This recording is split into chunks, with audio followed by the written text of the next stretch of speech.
তাহলে যে ছেলেটার বয়স সিপিএম আমলে, সিপিএম এর অত্যাচারে, সিপিএম এর শাসনকালে যখন মমতা বন্দ্যোপাধ্যায় লড়াই করছে, প্রথমে কংগ্রেস তারপর তৃণমূল কংগ্রেস হয়, তখন অভিষেক বন্দ্যোপাধ্যায় জন্মায়নি বা জন্মালে একদম বাচ্চা ছেলে। সে কি করে দেখবে? এবার অভিষেক বন্দ্যোপাধ্যায় কম অত্যাচারের সম্মুখীন হয়েছে। কেন জননেতা হয়েছে অভিষেক বন্দ্যোপাধ্যায় শুনুন। শুধু গায়ে মারলে হয় না, এখন আর কেউ নেতারা মার খায় না, এত সিকিউরিটি এসে গেছে। অভিষেক বন্দ্যোপাধ্যায়কে ইডি সিবিআই ডেকে কখনো দিল্লিতে, কখনো নিজাম প্যালেসে, কখনো সল্টলেকের সিজিও কমপ্লেক্সে 8-9 ঘন্টা করে বসিয়ে রাখতো। এটা মানসিক যন্ত্রণা নয়?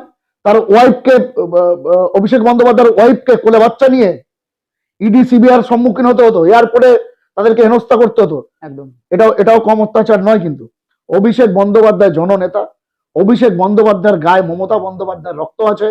অভিষেক বন্দ্যোপাধ্যায় এত ম্যাচিওর পলিটিশিয়ান, এই অল্প বয়সে আগামী দিনে ভারতবর্ষের অন্যতম সেরা পলিটিশিয়ান হতে চলেছে অভিষেক বন্দ্যোপাধ্যায়।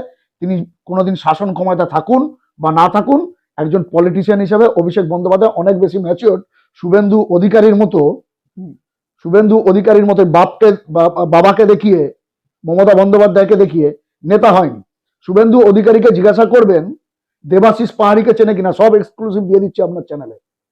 কাঁথি পুরসভার 5 নম্বর ওয়ার্ডের কাউন্সিলর, তৃণমূল কাউন্সিলর, এবং কাঁথি সমবায় ব্যাংক, কোঅপারেটিভ ব্যাংক, তার অন্যতম ডিরেক্টর দেবাশিস পাহাড়ি। শুভেন্দু অধিকারীকে জিজ্ঞাসা করবেন দেবাশিস পাহাড়িকে চেনা কিনা। শুভেন্দু অধিকারীর ডাক নাম হলো বুবাই। আচ্ছা, কত বড় কুলাঙ্গার! বাবা কংগ্রেসের চেয়ারম্যান আর ছেলে এসএফআই কাঁথি প্রভাত কুমার রায় কলেজের।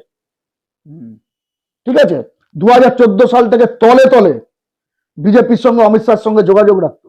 আপনি চাঁদে আর বাঁদরে এক করছেন। আচ্ছা, আর শুভেন্দু অধিকারী নিজে মুখে স্বীকার করেছে সারদায় টাকা নিয়েছে। ওই এই কাগজে মুড়িয়ে যেটা নিচ্ছিল না, ওটা ঝালমুড়ি ছিল না, ওটা টাকাই ছিল, সে স্বীকার করেছে নিজে মুখে।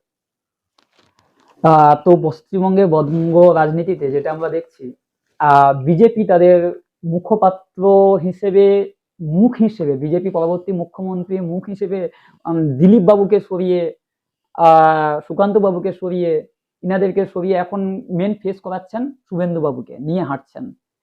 কিন্তু এই শুভেন্দু বাবু একটা মুখ্যমন্ত্রী মানে জনগণের মতো একটু শিক্ষিত, একটু সাজানো গোছানো, একটু ভদ্র আচরণ থাকবে। সে জায়গায় পরবর্তী মুখ্যমন্ত্রী হিসেবে যদি শুভেন্দু বাবুকে আমরা বিবেচনা করেও চলি, বর্তমানে মুখ্যমন্ত্রী অর্থাৎ মমতা বন্দ্যোপাধ্যায়কে খালা বলে সম্বোধন, কটাক্ষ সুরে খালা বলে সম্বোধন, এটাকে আপনি কি বলবেন? পাগলে কিনা বলে, ছাগলে কিনা খায়।